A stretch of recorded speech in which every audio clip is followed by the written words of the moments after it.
Welcome back, folks, to this week's episode. Coming up, Wayne Power and Garry O'Hare caught up with y'all man Eddie O'Sullivan. Hear Eddie's Six Nations and World Cups campaign stories from his time as Irish and rugby union coach. A huge honour to catch up with Eddie and have him with us on the extended panel.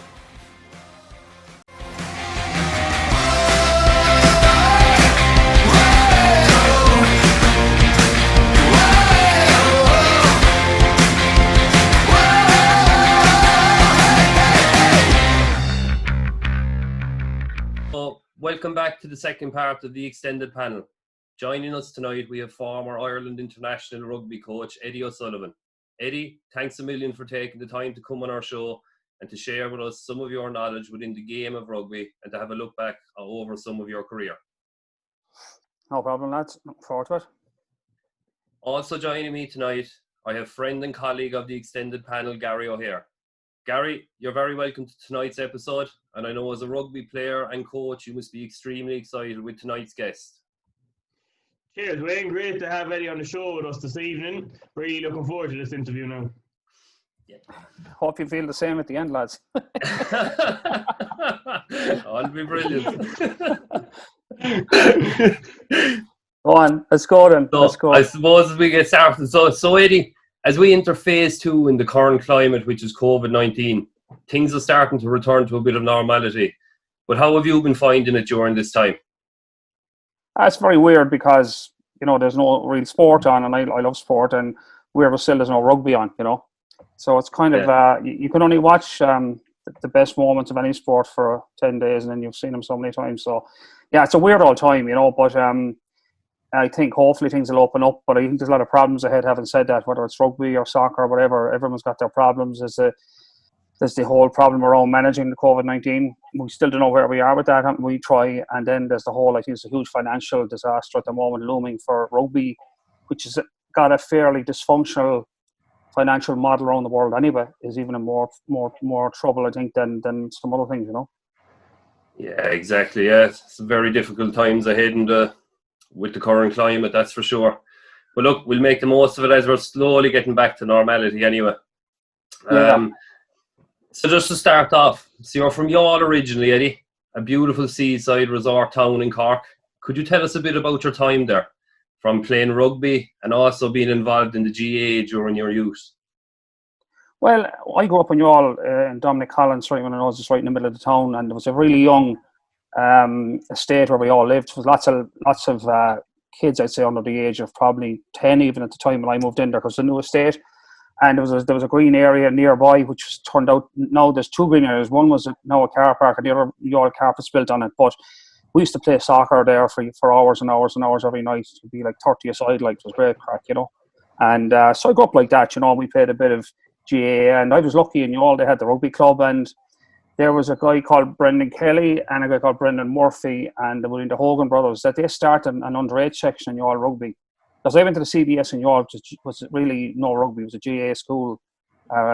So I ended up rugby. My uncles played it in Youghal Rugby Club, and then they started an underage section, which is very unusual for a country town to have an underage section. Like, there was no mini rugby back then. I mean, my first game of under 10 rugby would have been 15 aside, like full on, you know, 8 in the scrums and like full on. Like, myself and my brother used to play against each other and train at hooker. We'd beat the lard out of each other, you know. And we'd go home then, and my mother, we would carry on at home. My mother had to get the coach, was Brendan Murphy, to change our position. So he put him to scrum half and me to out half, and that's where we ended up playing for a good while. But I grew up like anybody else in town, but I had a kind of an affection with rugby because my uncles played it, and I used to go and watch you all playing on the weekends and stuff. And it was funny, they changed, and there's a famous pub restaurant in York called the Heron Seafood Bar, and they had showers out the back of that, and they would change there in the change rooms, and then we'd go up the hill to Frogmore, and myself and my brother Kieran, we'd be putting the boot of the car, like, because we wouldn't get any room in the cars, like, and because there was no change rooms in the club, like, so it was fairly basic stuff, you know.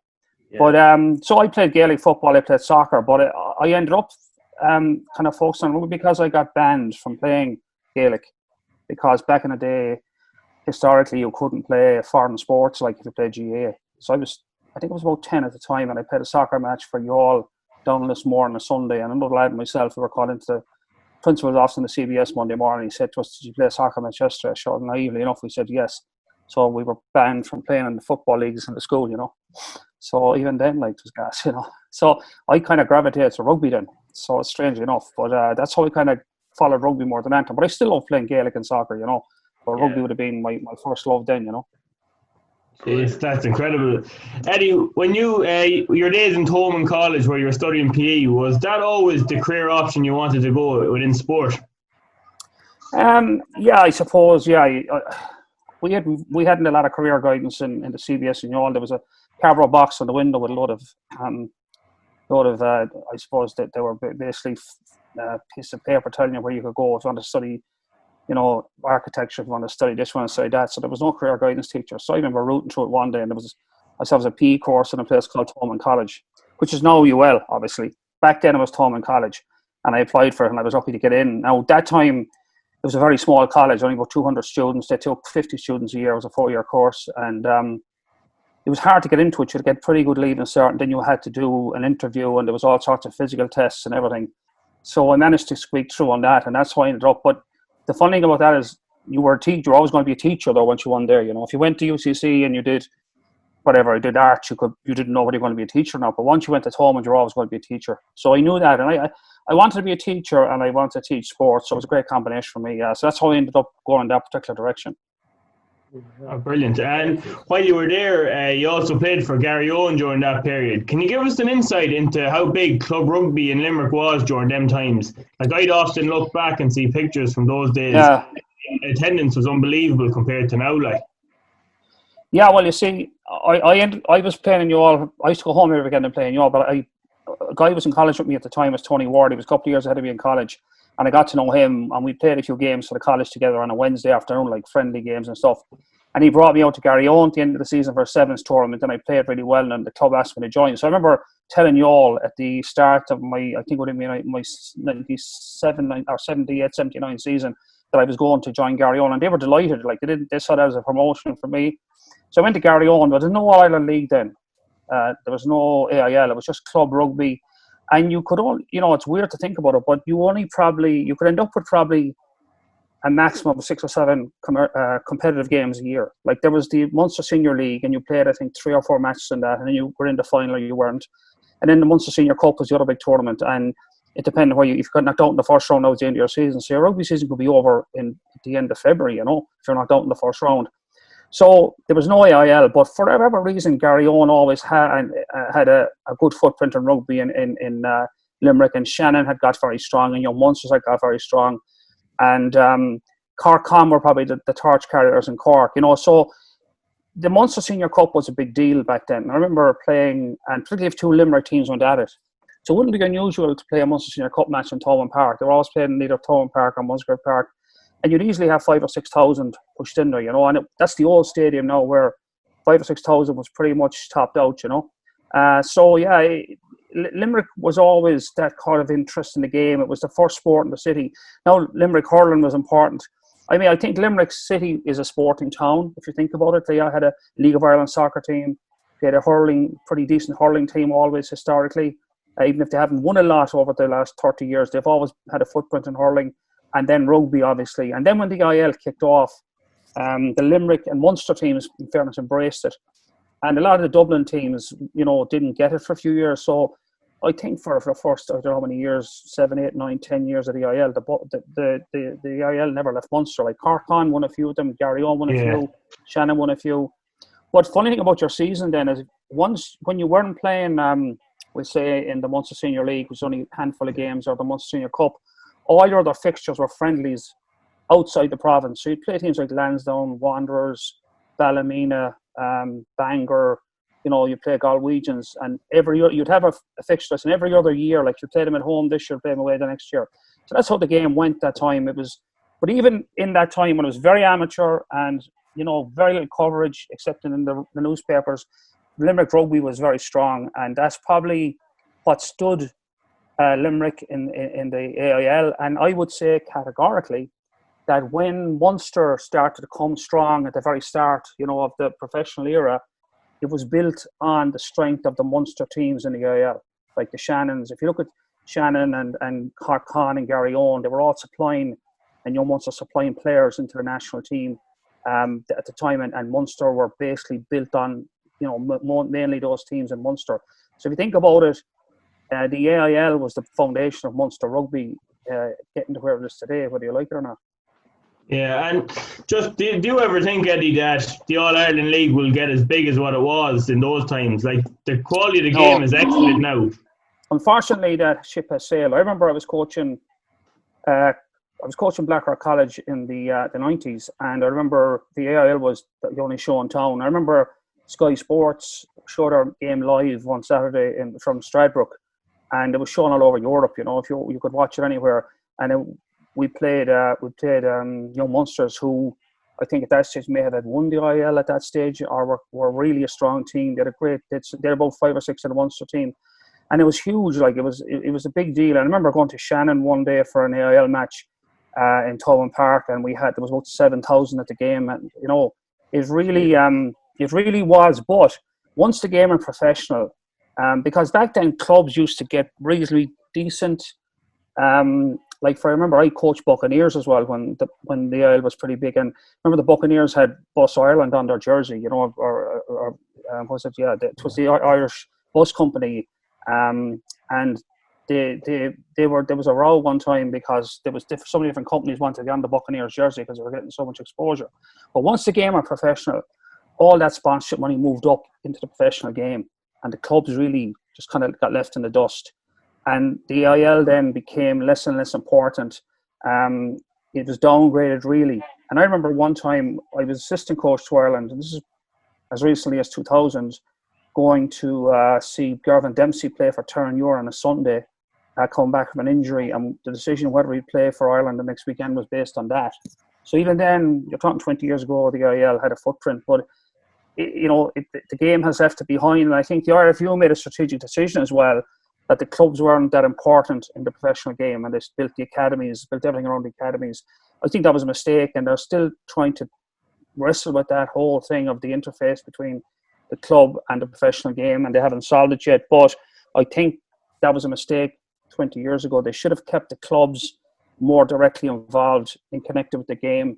But I think, the IL has struggled now. I don't think it'll ever come back. But they could breathe some life into it if they could integrate it in some way as a connect between the professional game and with the academies and stuff. But it needs to be more formalised. So I wouldn't say it's over yet, but it's on life support for a while now. Yeah, no, I agree totally. So just moving on, Eddie, in 1992 you worked as a fitness advisor to Kieran Fitzgerald for the senior squad. We know how important strength and conditioning is nowadays in sport, but what did that role entail back then? Was it gym-based? Was it pitch-based? Can you just give us an insight into that? Well, historically, if you go back to, I worked up until the 99 World Cup, and I did a tour to New Zealand in 92 as well. So I've been working with the RFU as a development officer in 88, but I had a particular interest in fitness because I've obviously my PE background. So I wrote a book for the RFU on basic training for rugby, get involved in the weights program and also kind of interval training and stuff. So Kieran Fitzgerald was the under-20s coach at the time, and I used to help him as a development officer. And when he went up to the Ireland coach job, he brought me with him, and he wanted me to be the fitness advisor. Now, we're talking then about all the players are amateur, and the truth of the matter was that a lot of them were afraid of weight training. The general opinion was weight training was bad for you, it slowed you down. There's all sorts of nonsense out there. So I was kind of the first guy tasked with trying to get guys into weight training. So in the build up to the 91 World Cup, I basically spent my time traveling around, basically, I suppose, managing guys one-on-one, trying to get them all into their proper weight training. And we went to the World Cup in 91, and I saw a clip, it's some anniversary of Gordon Hamilton's try that we only beat Australia. Of course, we gave up a try straight away after and lost the game. But our fitness that time was pretty decent. But it was actually trying to get the whole culture to change about strength training, and diet was the other thing, because guys get all the wrong food. And there was a lot of there was nothing like the information or even the research that's gone in since then. So we were just trying to break through that to get guys to think positively about training. And the stuff guys do now, obviously they're professionals, like that. It's miles and miles and miles away from where we were back then. But you have to start somewhere, I guess, Yeah, no, brilliant. And Just like yourself, Declan Kidney and Joe Schmidt were all qualified teachers. In what way have the skills you gained as a teacher probably helped your coaching career? Would they have a positive impact or? Oh yeah, so I've no doubt it's a huge advantage if you're a teacher, particularly if you're a PE teacher, because coaching is really teaching. You know, you're trying to get people to do things better, and you're trying to help them to do it. So you're basically giving them information. And particularly if you have a PE degree, it's even better because you've spent your time learning how to teach skills. You know, but yeah, the whole process of teaching is effectively another name for coaching. So I would say, without a shadow of a doubt, you'll find there's more than me. I think Graham Henry was a teacher. I think Warren Gatlin used to teach. You know, there's a plethora of guys who were teachers who eventually became coaches. So I think that's no accident in that. And probably a very high correlation. So I think, yeah, teaching certainly gives you an advantage in that, in learning how to pass on information, how to build pedagogies. And if you have a PE background, it's even bigger advantage, I think. So, Eddie, I suppose you've had 2 spells then of coaching with the USA Eagles, a team which has shown significant improvement in recent times. This must have been an extremely exciting opportunity for you to work with a national team which were on the rise, and for you to be able to implement your coaching philosophy with them. What was the whole experience like for you over there? Well, I have 2 spells there, as you mentioned. One was in the late 90s where I went out and worked as assistant coach with the US national team. And I had a second job as well, which was I was a technical director and I ran coaching clinics. So, and both things happened. It was a seasonal job, so I was able to come home in the winter and coach the Buccaneers, which was pretty good in terms of my learning to coach. But take the Eagles side of it, I was assistant coach and I coached the forwards for the Eagles for the 99 World Cup. And for me, I had an epiphany there about coaching, because in America, coaching has been going on for like 100 years. It's a really highly developed skill, coaching, and they revere their coaches in America. They keep them in very high regard. Yeah. But most kids in America would come through a system where they've had professional coaches, like literally in school, in college, whatever.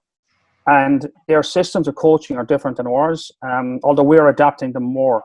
Like they have specialist coaches, which we're beginning to have now.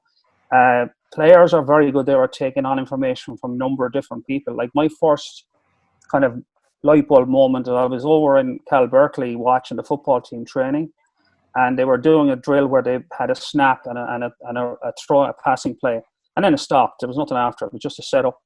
But when they made the snap and they threw the ball and it was complete or it wasn't, it was like 10 whistles went off and 10 coaches around it instead of coaching like crazy, which is very much kind of not what we do here, because everyone's saying, oh, one voice at a time, you know. And I remember talking to the Eagles coach, Jack Clark, who taught me a lot about coaching, is that when you have a coach, you have a limited time frame to work in. You don't have all day. You've got most sessions last 90 minutes or, you know, an hour and 3/4. And you've got to get as much information across the players as you can in that time. And if you're going to faff about and everyone has to take their turn, you're wasting time. You could be doing reps. So American players are very good at listening to different people talking to them about different things, which means that you can accelerate the learning curve. You can get more information. And at time in rugby, we didn't have that. When I get back to Ireland, we had 2 coaches, like myself and Warren Gatlin. I was the assistant. That was it.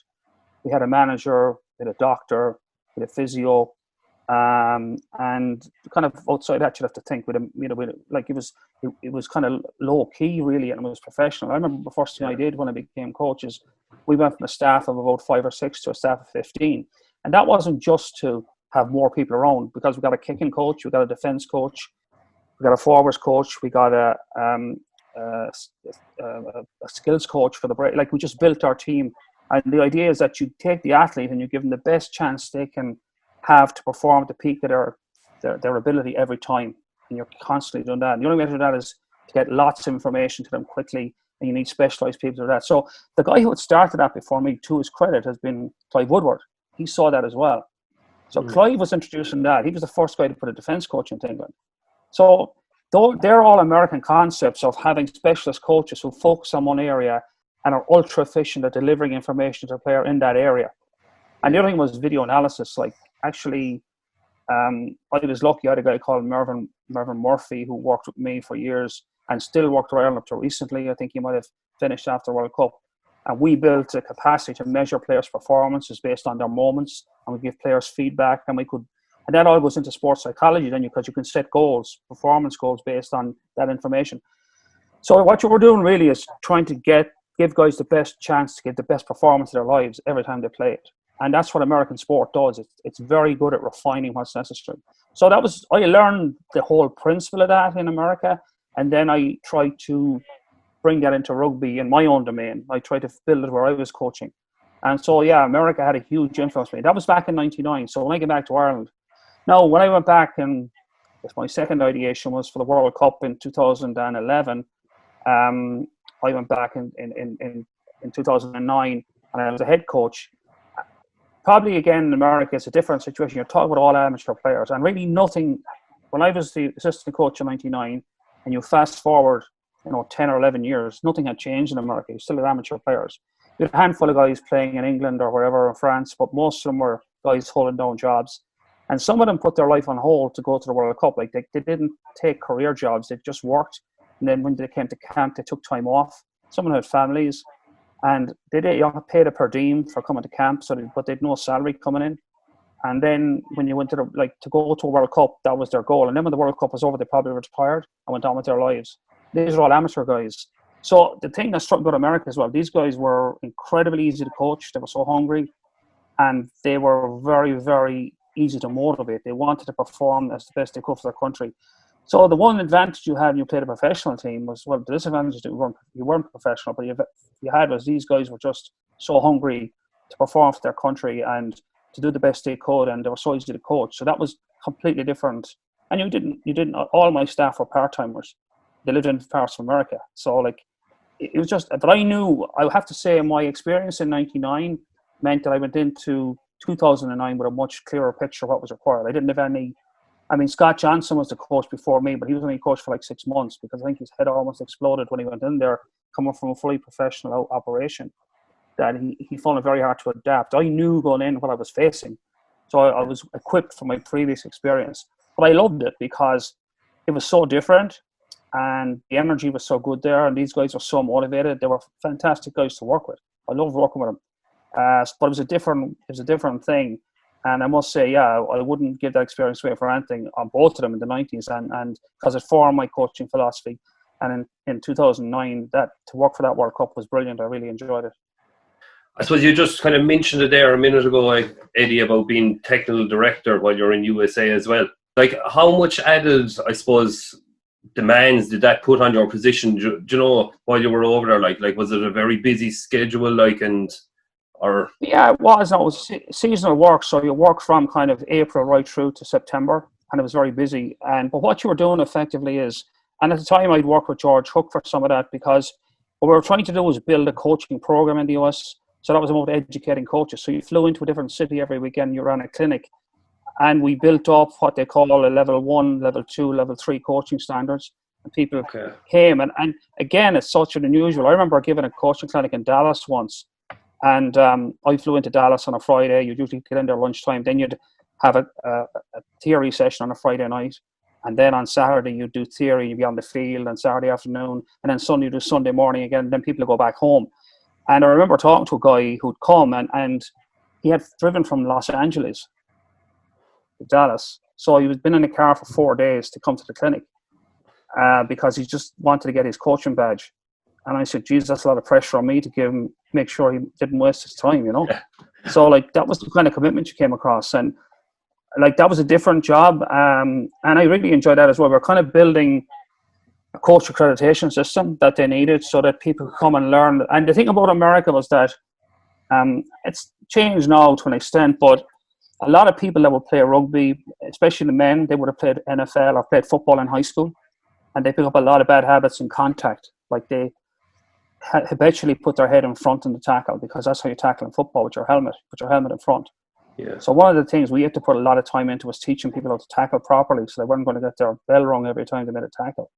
Yeah. And then the other one was that they would have guys taken up. See, guys only usually took up rugby, and there is high school rugby, but it's not that widespread. But so a lot of guys would take up rugby in college.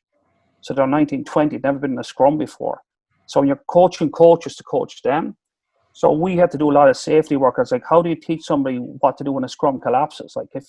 most guys that you see scrummaging for a club in Ireland, they've been playing since they were 10 or 11. Yeah. So the experience is huge. Like, you're getting guys who've never played before. They're in a scrum, 8 aside, and the scrum is going to collapse, and they need to know how not to just going to put them at risk. So there were other things that you had to worry about. But again, look, it was that was part of the job, and I really enjoyed that part of it, because again, I guess running coach clinics, you're being a teacher again. You're teaching teachers this time. So that was brilliant. But again, the commitment of people to come, give up their weekend, to be there, to learn, I found it fantastic. Yeah. So you felt the pressure was to make sure they didn't waste their weekend coming to listen to you talking for 3 days, you know. Yeah. Eddie, just in terms of the World Cup, like when you were coaching, how would you have planned for it? Was it much like a 4-year cycle building up to the World Cup, or was it very much a couple of months before, see where you are and just go to the World Cup? Well, it's not. There isn't kind of one plan. As I say, like, there's multiple plans. Like there's an overarching plan about planning your squad. How are we going to get some depth into the squad, or where are we weak? So that goes on over 3 or 4 years. Like, you come out of a World Cup, you start looking, projecting down the road, and saying 4 years time, who's going to be around still? So if you've got a tight head prop who's 35, it's very unlikely he'll be around in 4 years time. So you got to start thinking, where's the progression there? So some of the planning is over the 4 years, and then so that's probably ongoing. But then again, maybe a year and a half out, you start looking at venues, and you start looking at logistics, and you start looking at, and then you drill down. Like, you really can't start preparing hands-on for the World Cup until you get out of the Six Nations. So you've got this, and here's a crazy thing that doesn't happen now, which was a nightmare for us. In 2003 and 2007, we had to do a summer tour before the World Cup. So in 2003, we had to go to Perth and play Australia. Then we'd go to Tonga and play Tonga, and then on to Samoa to play Samoa. And then in 2007, we had to go to Argentina and play 2 tests in Argentina. Like, that was gotten rid of. And it was even a bigger disaster in 2007 because the World Cup had come forward a month. It started in September instead of October. That's all been cleared up now. So you take, say, for that time, you were trying to plan your run into the World Cup, you're trying to plan your warm-up games, you're trying to plan your fitness training, your rugby training, your squad camps, your periodizations. Like, yeah, it really ramps up, but it's very hard to kind of get 100% engaged with it. But you are ticking away at doing stuff that you can do. But it's not until after the Six Nations you can really say, okay, the next big thing is the World Cup. But you have a lot of stuff boxed away before that, and you have a lot of stuff lined up, and a lot of planning done. And then you have to be careful. If you have a crappy Six Nations, everyone gets nervous for the World Cup, you know. So you can't say, oh, well, whatever happens in the Six Nations happens. Well, no, that's not true. If you have bad Six Nations, everyone's up in arms, and you put pressure on the team. So, yeah, you've got to keep a lot of balls in the air. But so at sometimes, some of the things you're juggling are more important than others, you know. But certainly, it's something that you go on for 4 years. But for sure, after the Six Nations, everything becomes very focused then, because the next time you're in action, you're in real action, you know. Yeah, no, and just touching on the Irish squad, you had a huge amount of depth and talent and some big characters in the squad. And I imagine even going into these competitions. Well, I would stop you there. We had a really good team, but if you look at our squad, there wasn't a huge amount of depth in our squads. For example, we had one tight head, John Hayes. That was it. Like, if anything happened to John, we were in big trouble. Like, and that's not being disrespectful to anybody else. He was our starting tight end. Raj was our starting 10 in 07. You know, in 03 we had Holmes, and Raj was pretty good. We were battling it out there. We were able to make strategic switches in games. So I think the reason for that is is that if you look at the academy system at the moment, back in the noughties, the academies were just getting up and running. They're just getting started, and they were trying to put them in place and refine them and get the best out of the academies and connect and get the right guys in and get them on the right programs.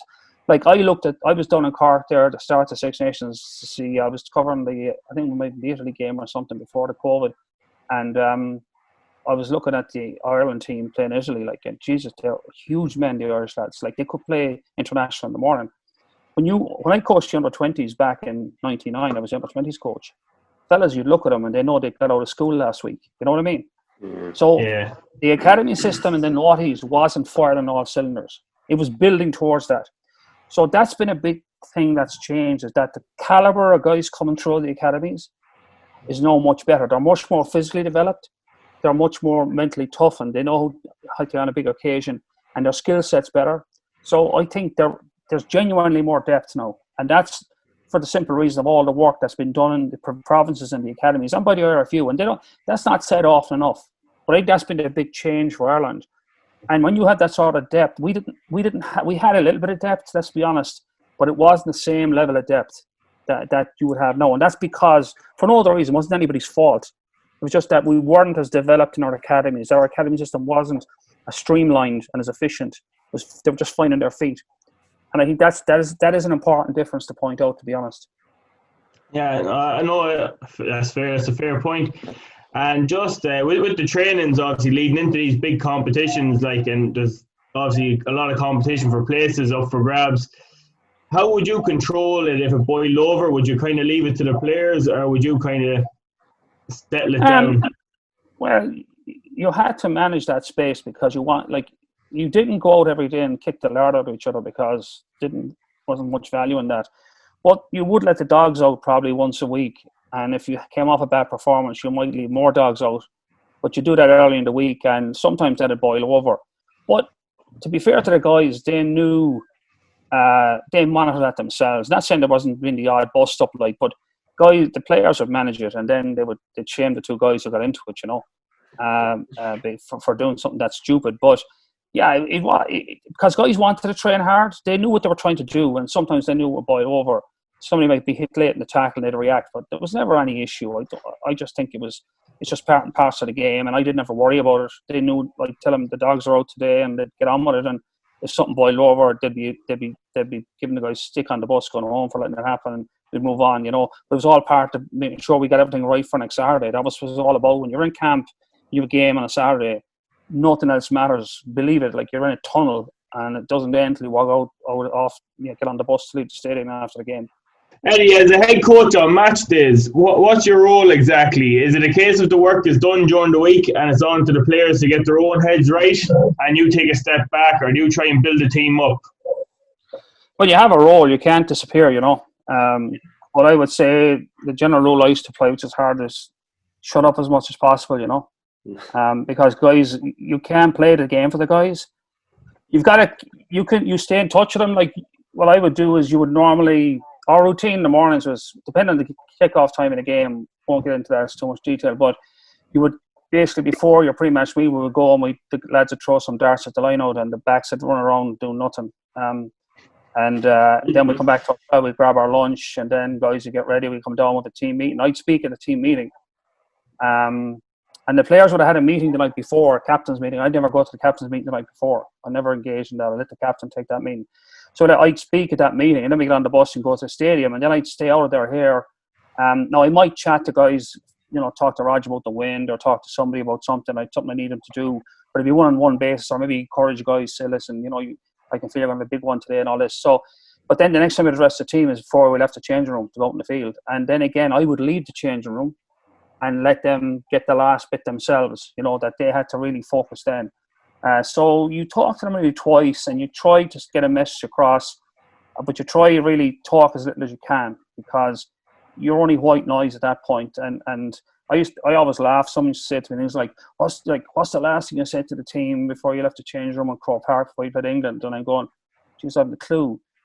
Because if winning the game depended on that, we were screwed, What about all the work we've done all week? If one thing I say before we leave the change room is the difference between winning and losing, that's not really a good job preparing for it, is it? Because if I forget to say it, we're screwed. I'm a bit facetious, but you have to give players space and trust them, and they're professionals and they have their process. So try not to interfere with that. And the problem with the coaches, you think you can add to this by talking. And you have to realise, no, at this point, if you're not redundant now, you've done a bad job preparing the team. Do you know what I mean? Now, you're not completely redundant, and then you've got to coach the game. You've got to get messages in. You've got to make substitutions. But you can't be the focus of attention. It's got to be the guys, and the captain often carries it from there, and he should, and that's where a good captain comes into his own, Yeah, Eddie, just as you mentioned the England game in Croke Park, was the week of training, could you feel as a coach that building up, was it different any other week, or was it pretty much the same as normal?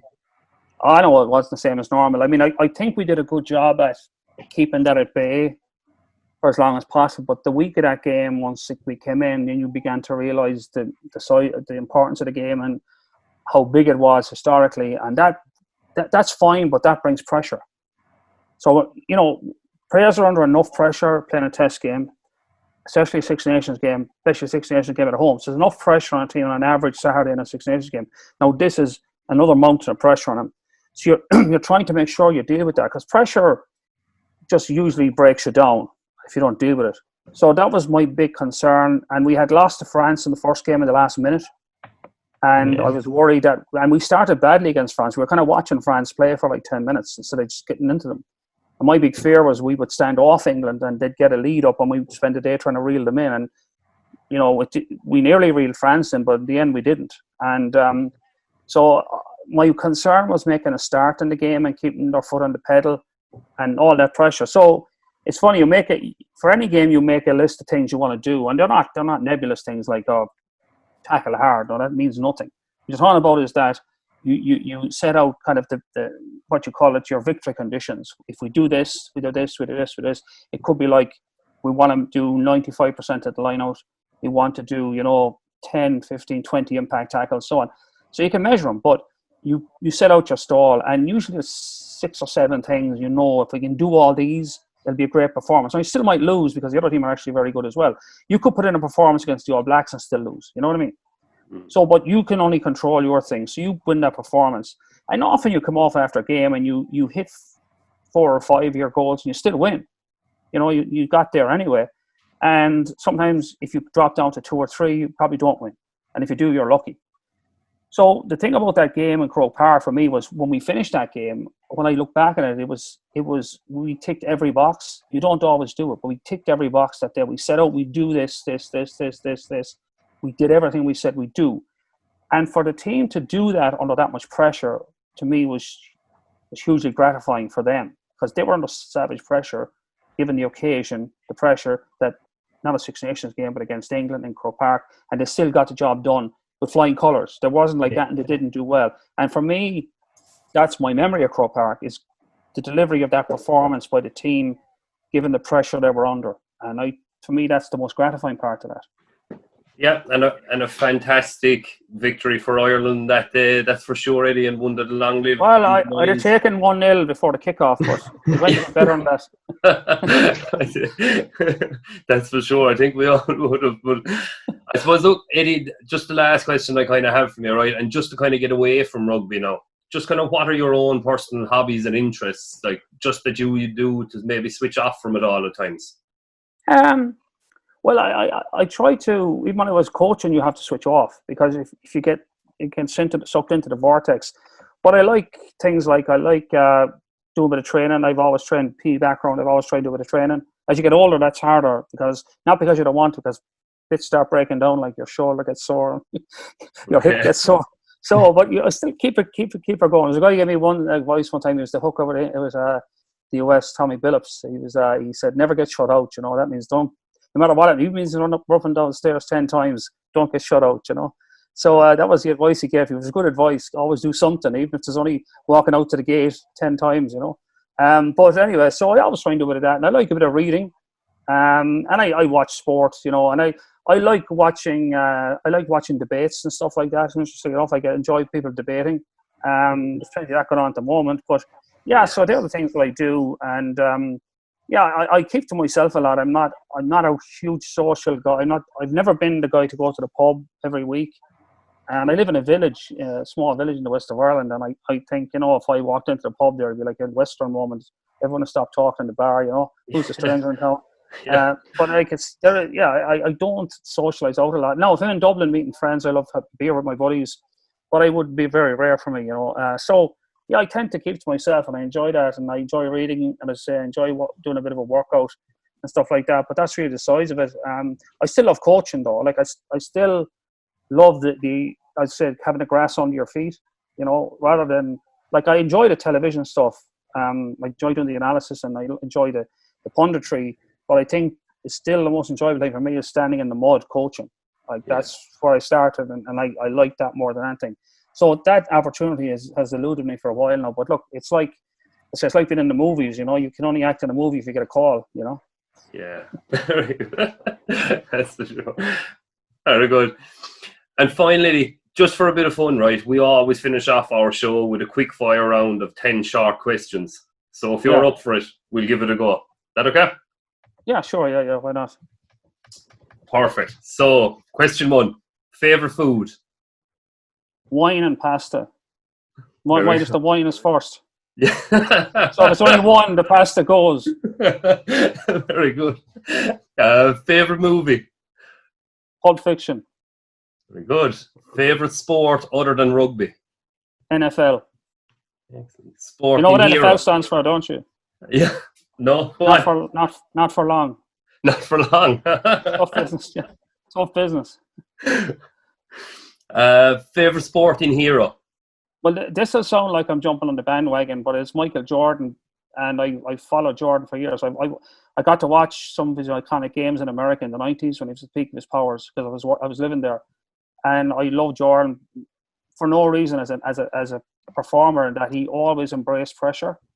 Yeah. And he didn't always deliver. He did miss shots to win the game on the buzzer, but he always went back and took the next shot if he had to, which is that's what I admire about Jordan, his ability to perform under pressure. I don't know the guy. I never got to meet him. You know, not many people do, but I'm not judging him as a person. I'm judging him as a phenomenal athlete. He seems like a nice guy as well, but that's by the way. Yeah.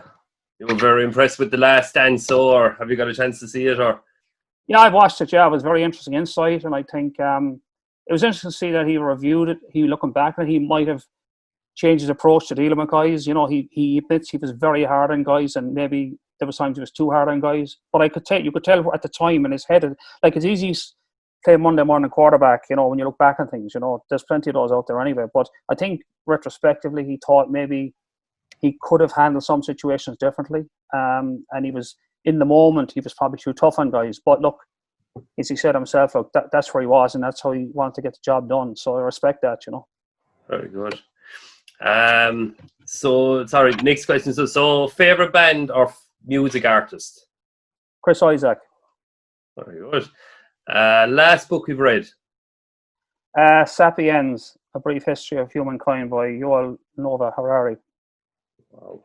Favorite stadium? Croke Park. It's a rugby stadium. Oh, entirely up to you now. Well, it was a rugby stadium, so there we go.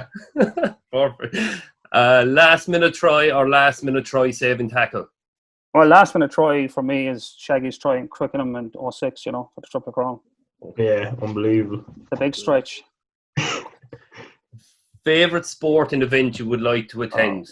You could probably tell me that's the Super Bowl, you know. Super Bowl, yeah. And the last question, Eddie, favorite podcast? Well, apart from my own, which is Eddie's Edge, which I'm now plugging, if you want to look it up. My favourite podcast, apart from my own, is The Rubin Report by Dave Rubin. Very good. Excellent stuff. That's brilliant, Eddie. Cheers, guys. Best of luck with everything. Thanks a million. And look, I suppose from myself, Garry, and the rest of the extended panel, we'd like you to wish the best in the future and with your TV analysis career and whatever other opportunities you find yourself falling into. Well, folks, thanks for listening, and that just about brings today's interview to a conclusion. I'm sure ye at home enjoyed Eddie's interview just as much as we did, and if you have any thoughts, questions or ideas, or would like to get in contact with the page, you can do so on Twitter or Instagram at Extended Panel. Make sure to drop us a follow if you're catching us on YouTube or Spotify. We have some more big guests in the coming weeks. Thanks for listening, and we'll see you next Sunday with a brand new interview.